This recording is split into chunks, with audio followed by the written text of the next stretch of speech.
Welcome back, everybody, to another episode of the Inside Track, Equibase's weekly handicapping podcast, where we give our analysis, picks, and wagers for a couple of the weekend's top races. I'm your host, Ben Kudla, and I'm joined today by Ellis, Starr, Equibase's national racing analyst, with decades upon decades upon decades of handicapping experience.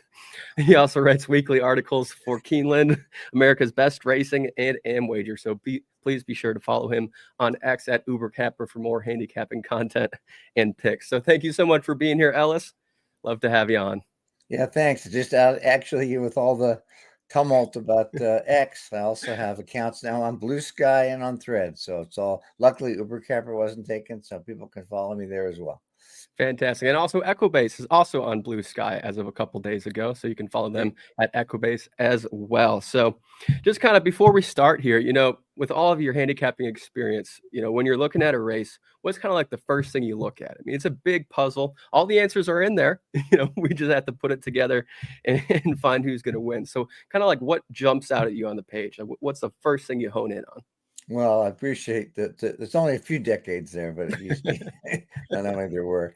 Yeah, it's actually, fairly simple on its face, as everybody knows from the beginner to the more advanced handicapper. Every race or the contenders in a race can be found by looking at races that are the most representative of today's condition.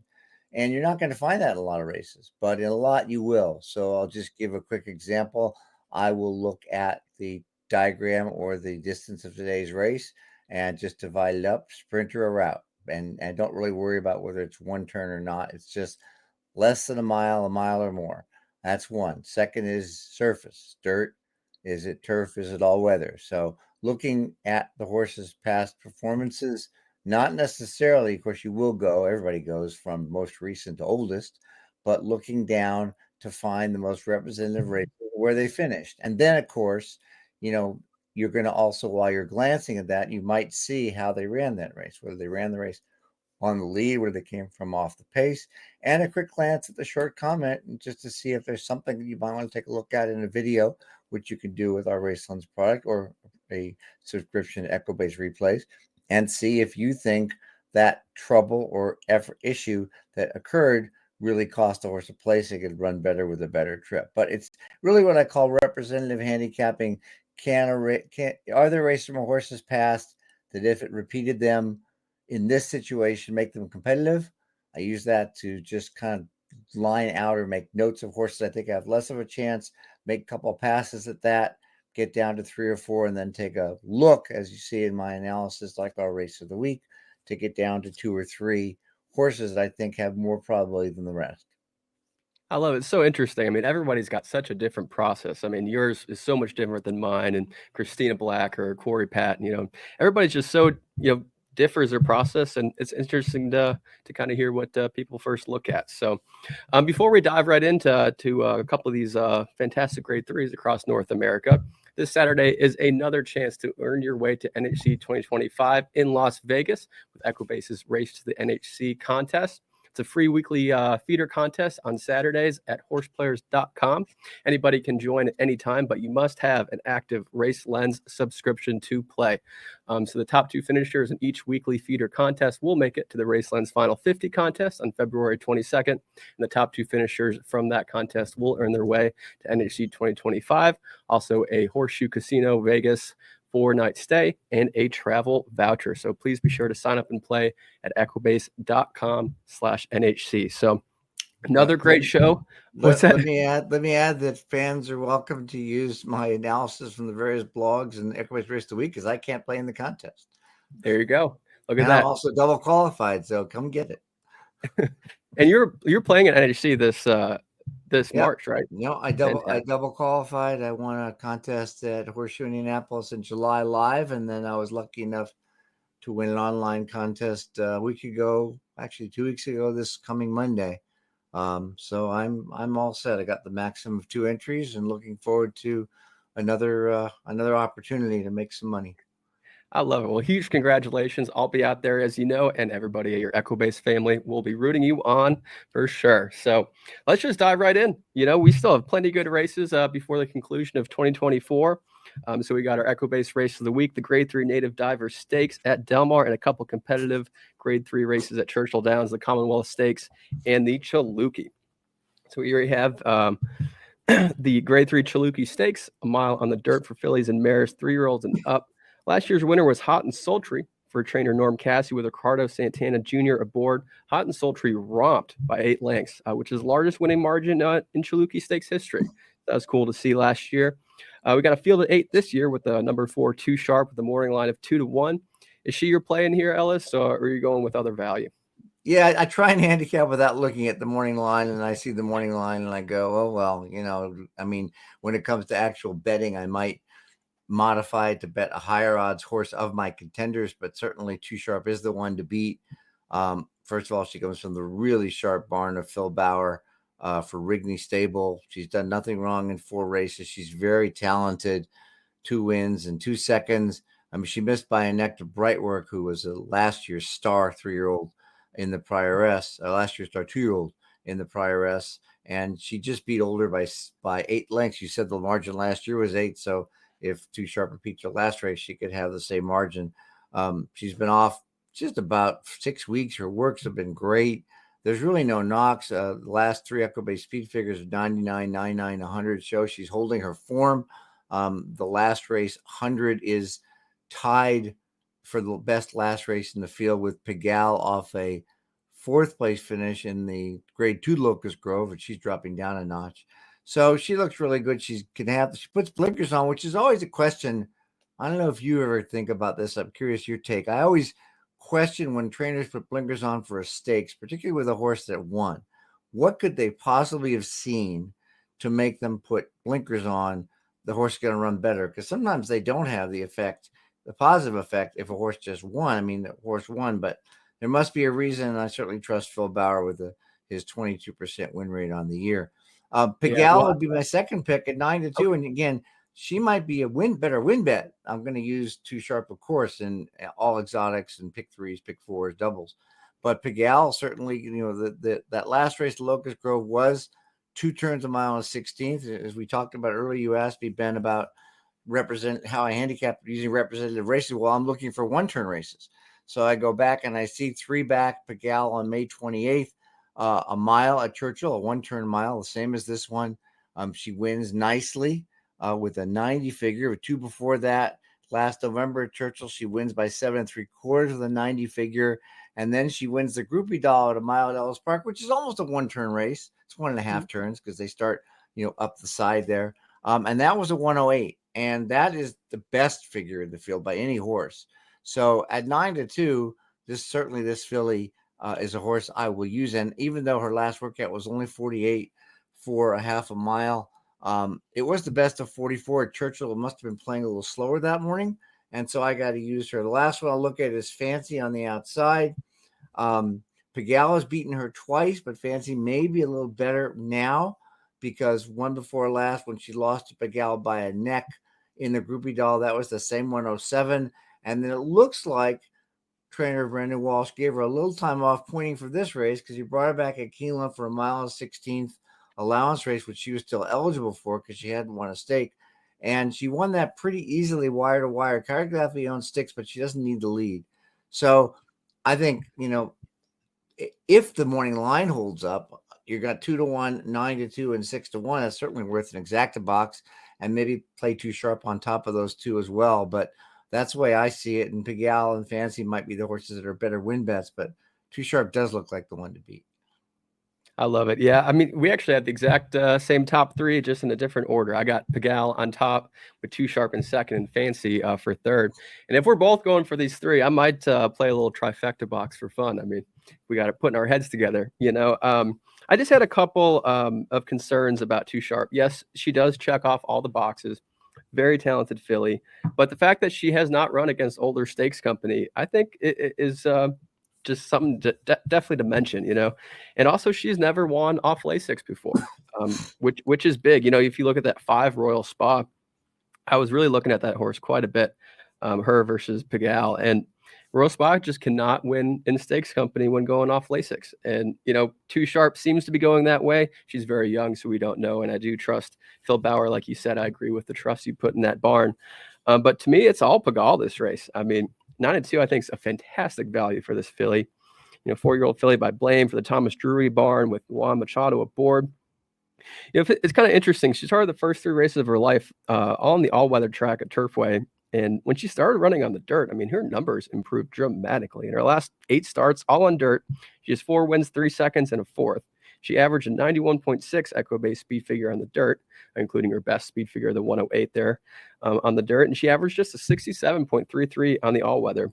So, I don't know, she just really takes the dirt. 4 for 5 in the money Churchill on the Churchill dirt. She won that Groupies Doll Stakes at 23-1 in Ellis in August by a length, running that career best 108 Equibase speed figure. And second place finisher and fourth place finisher in that race came back to win their next start, including Musical Mischief, who came back to win the Grade 2 Locust Grove Stakes at Churchill, which Pagal lost. But 2 things I love about that 108.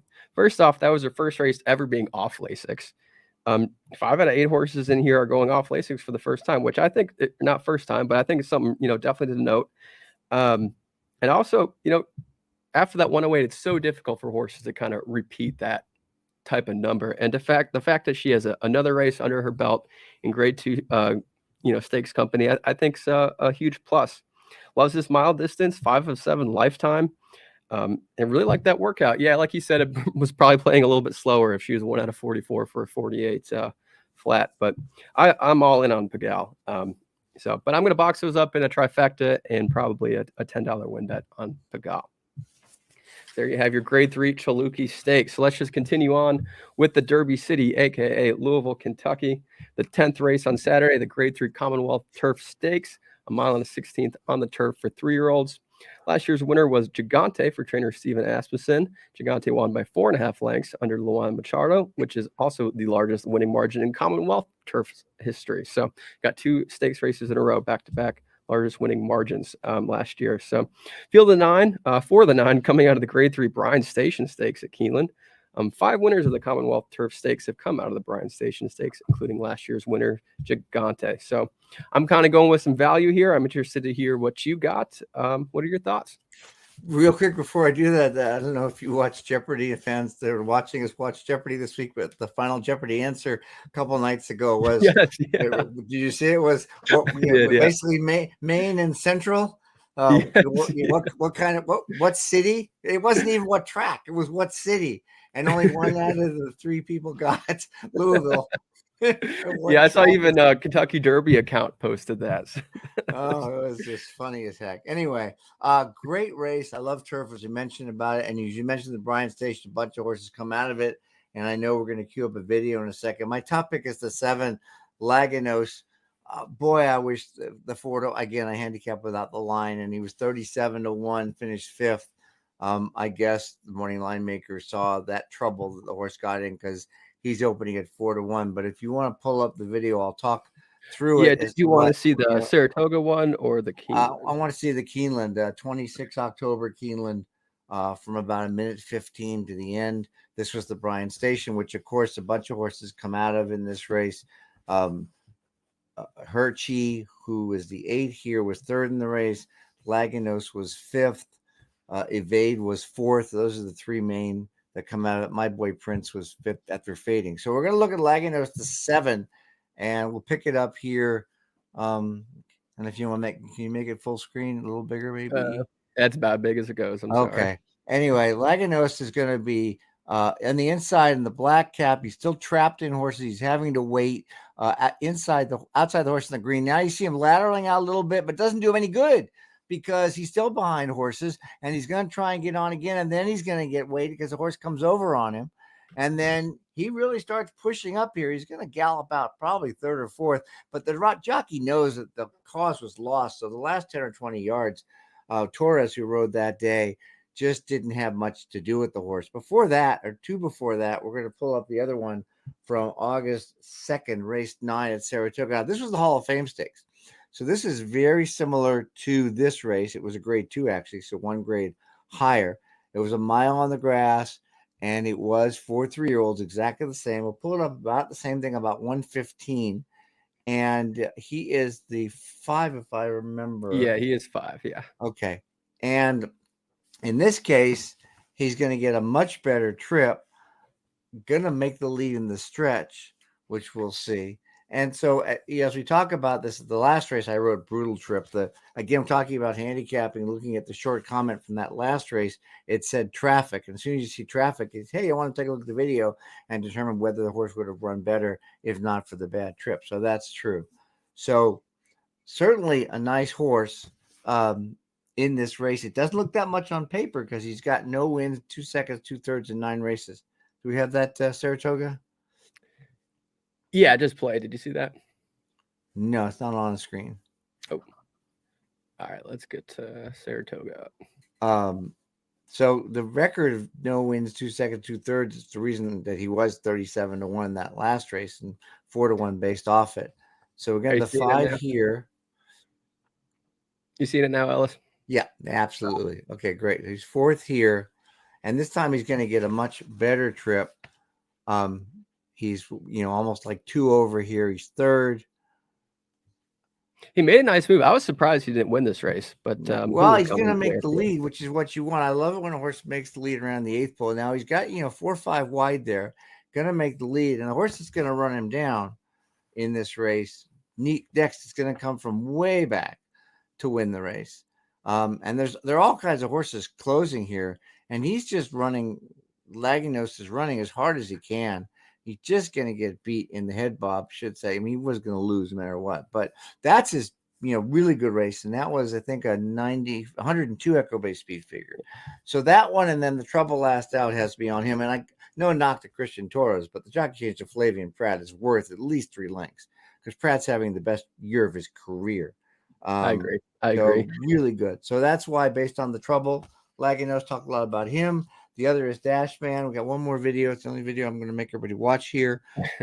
Dashman, this is from the Jockey Club Derby Invitational, which is 1 mile and 3/8. And you'll see in this race, again, the comment says path taken.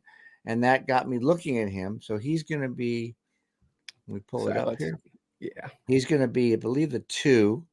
The winner has not run back, by the way. The 3rd horse has not run back. The 2nd, so this is perfect here. So Dashman's going to be the 2. He's going to make a nice move, but he's going to lose critical momentum in just a couple seconds here. He is 1 off the rail in the cap. He's going to try and lateral out. Can't do it. Somebody just took his path. And you see that he slows down there. That's, my momentum. And believe it or not, I actually checked the GPS chart. You can see he's going to start running on again, but he lost all that momentum. The GPS chart, he went from 39 miles an hour to 36.5 miles an hour, and then went up to 38 again. That really told me exactly what that comment said by our great chart caller that said path taken. That was his best ever. He got 100 Equibase speed figures. I was saying the 1st and 3rd horses have not run back, but the 2nd horse came back to win the Hill Prince, and that was deterministic. And the Hill Prince, of course, is a really good race. So Dashman also gets a look. What's interesting is he's 5-2. Again, odds lower than I was hoping for because he was 5-1 in that race, but everybody saw it. But Lagino's still a top pick. And then Dashman, I would give a small look for exotics at prices to Oxar Ben Derby, and we'll take it at 10-1 and 30-1 to finish 2nd or 3rd in some trifectas. But I'm on Laginos here. I think even at 4-1, I'll make a win bet. So, what do you think about Laganos only being 1 for 7 at this mile distance? Well, again, a couple of them were tough, like the Hall of Fame. He makes the lead and gets beat a neck. In the Transylvania Keeneland's mile 16th in the spring, he's flying late, and he gets beat a neck, a nose and a half, and again the next to beat him back in the Hall of Fame. So I don't think it's a pedigree distance problem. I think it's just, God, I hate to say it. Torres is a good jockey, but he just has not been riding the horse to his best ability. And Pratt can make a big difference on a horse. Fair enough. Yeah, I look at the horse quite a bit. I was very surprised at a 4-1 morning line, especially being almost 40-1, in the Bryan Station, another grade 3, and he finished 5th, and now another grade 3, and now he's 4-1 morning line. So interesting morning lines. I like your comment about AK Starr Ben Derby or Axar Ben Derby. Absolutely love that horse. Yeah, I think he's just a standout. Coming from a Hawthorne Derby where he won by a head, I just don't really see a standout favorite in here to beat. And for me, that kind of lines up for an opportunity and a nice price. Coming off that really nice win in the Hawthorne Derby, he broke well, laid back in 10th in between horses, about 5 lengths from the leader, and he's still in 9th after a half mile. And this is where I kind of want to pick this up. And you'll see this horse. I mean, he about falls on his face and gets back up and wins the race. He also knocks a horse sideways. He did, yes. He did. But, it worked. He also got knocked pretty good as well, but he did not get taken down. I watched this replay too. Yeah, it was something. So he's the number 5 in the purple cap. If we can get this to play. He's right there on the rail. He's just a wall of horses in front of him. I mean, it's nuts. Okay. Here we go. There he is on the rail, coming into this final turn. Nowhere to go. Nowhere. Absolutely nowhere. So he does force himself out. And here you go. You see it right here. Right. Boom. Bump. That hits his nose on the turf course. And you think at this point it's kind of done. But he just finds something in the tank, goes in between horses. Mind you, this horse just broke his maiden in the race prior. And here he goes, surgeon. I mean, that long Hawthorne stretch run. He just gets up in time. And I know, yes, it's just a listed stake. It's not graded. But that was a valiant effort, I think. And to me, it says it all. I mean, but he broke his maiden in a maiden special at Ellis Park where he beat Half Dome, who came back to win a 100K maiden special weight at Keeneland next time out. I love Junior getting the mount here. I think it's just going to be a big surpriser. I don't think he looks amazing on paper, but coming off 2 solid wins with a 95 Equibase speed figure last time out, his career best, just something, tells me to bet on this horse. And I do love Hawthorne, so shout out to Hawthorne, one of the few family-owned tracks left. You got Jim Miller, the on-track analyst there, really just a stand-up guy. I remember skipping school to go to Hawthorne back in high school. And I used to sell horse shampoo on the backside on the weekends. So I adore that track. So if we get a winner for the home team, I'd absolutely love it. And I do like Evade quite a bit. I had to talk myself off this horse based off the 7C morning line, which I know isn't always the best practice for handicapping, but going for his third start stateside, a couple back-to-back fourth place finishes by a couple lengths. Ran a 103 and a 105 here. Really nice class. Mike Maker wins at 25% in turf route graded stakes races at Churchill in the last 3 years. 25 wins from 99 starts. Now I was standing by this horse in the paddock at Keeneland, and just a stunner, just a classic turf build, and with Wooten Bassett being the sire. So I think he's going to run really nice, but 7-2 just seems really low for me. So I'm going to go and try to find some value with Axar Ben. So there we have it. And let's move on to our Equibase feature race of the week. Remember, you can get free premium enhanced past performances, race analysis from NHC qualifier Ellis Starr, stat lines, trackmaster selections, flashnet speed and class e-graphs, and much more. So please check that out on the Equibase homepage under race of the week. So the grade 3 native diver stakes at Del Mar, a mile and an eighth on the dirt for 3-year-olds and up. Last year's winner was Mr. Fisk with Juan Hernandez aboard for Bob Bafford's 3rd straight win in the native diver and 6th overall. Small field of 6 in here, 2 of them from the Baffert barn. I have a strong opinion, but I read your analysis this morning, so let's hear it. Well, I have a very strong opinion. Look, I mean, Miramati was highly regarded. They ran him in the Del Mar Futurity last September 2023 as a maiden. But his style right now is go for the lead. And when he doesn't go for the lead, he hangs two back. He made the lead, ended up 3rd. Juan Hernandez gets off to ride Ultra Power. And not only is Miramati on the rail with speed, it's one of the 2 Baffords. The other is Ultra Power, who you mentioned Baffert 3 in a row. You got Mixto on the outside. If you draw the line through his Breeders' Cup Classic, since he had a blinkers, he's been going for the lead. He won the Pleasanton Mile, or second to the Pleasanton Mile after leading early, and then he stalked in the Pacific Classic and won 46-4 46 and 8/10, 111 and 6. He was a half a length off. Then you got Tarantino, who was a claimer, and he was claimed by Pete Urton, and his only route since the claim was that a classified allowance win October 26th at San Anita, in which he led on 46 and 6, 110 and 4. Different barn. And beat Ultra Power in that race. And he beat Ultra Power. And different barns, so you're not going to have one trainer saying, oh, well, take back. They're all going to use their speed, and it's only going to take two of them here. Ultra Power is just got the correct stalking style for this race. I'm sure he's going to be the favorite, even I think heavier than Miramati, only because I'm just going to see the fact that Hernandez picks him over Miramati. But he was also highly regarded. I mean, he ran last year on Breeders' Cup in the undercard in the Cutter Mile. He ran sixth after a big win at 7 furlongs. Took, 9 months off, almost 10, to August 31st, and came back at 2 turns without a prep, and he wins by 7.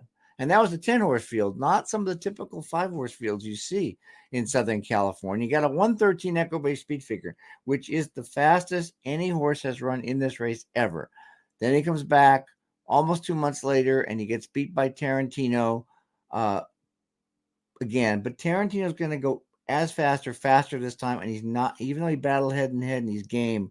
Maldonado is a send jockey, and Hernandez is going to be able to sit third or fourth, depending on who else goes with Tarantino, Mixto, Miramati, whether 2 of the 3 go or 3 of them go. And Hernandez is going to be in the perfect spot here. Also, by the way, Ultra Power, I looked it up because I was curious because he didn't have that many routes, a pedigree with Race Lens. Unique Bella, and I'd forgotten, she was a champion. She won 9 races with 2 seconds in 12 starts, 1.2 million, 3 grade 1s, 5 for 6 in routes. So this horse, this 3-year-old, even though he's lightly raced, this is still going to be if he stays racing next year, this is a really super handicap division horse. Also dropping slightly from 3-year-olds and upward to 3-year-olds only, which is important, even though it's allowance to stakes, it kind of mitigates that. So those 2 speed figures have me. The other horse is Skinner, who's a dead closer. He was 7th and last in last year's Native Diver, closed for 2nd.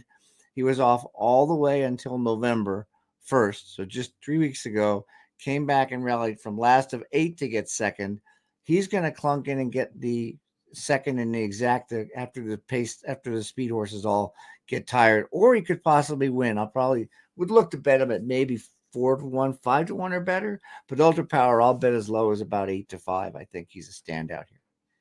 Yeah, I definitely agree with you, Skinner in 2nd. I think that horse has a ton of potential, and I love the long layoff with just one race, and I think he's going to run a big race. But John Sheriffs has not won a stakes race at Del Mar in the past year, 0 for 7, which is something. But to me, 100% all mixto. I mean, 2024 Grade 1 Breeders' or Pacific Classic winner at 22-1 for Doug O'Neill, Antonio Fresu aboard. Yes, people can say it was a fluke, but you have a Grade 1 winner who is coming off a Breeders' Cup race going into a Grade 3 race with just 5 other horses. To me, that's just an easy bet. I think because the Pacific Classic was relatively a weaker field this year, people are going to bet down those 2 Baffert horses quite a bit on the inside. And, prior to the Breeders' Cup Classic, Mixto has been running against some really tough company and just always seems to just be there. He finished 2nd in the Grade 2 San Antonio Stakes at Santa Anita to Newgrange, finished 3rd by just a length and a quarter to Newgrange and Newgate, and the Grade 2 San Pasqual finished 5th by just 3 lengths to Newgate and Subsanador. On the Grade 1 Santa Anita handicap back in March, and to top it all off, he beat Full Serrano in the Pacific Classic, who just won the Breeders' Cup Dirt Mile. So there is something to be said for that.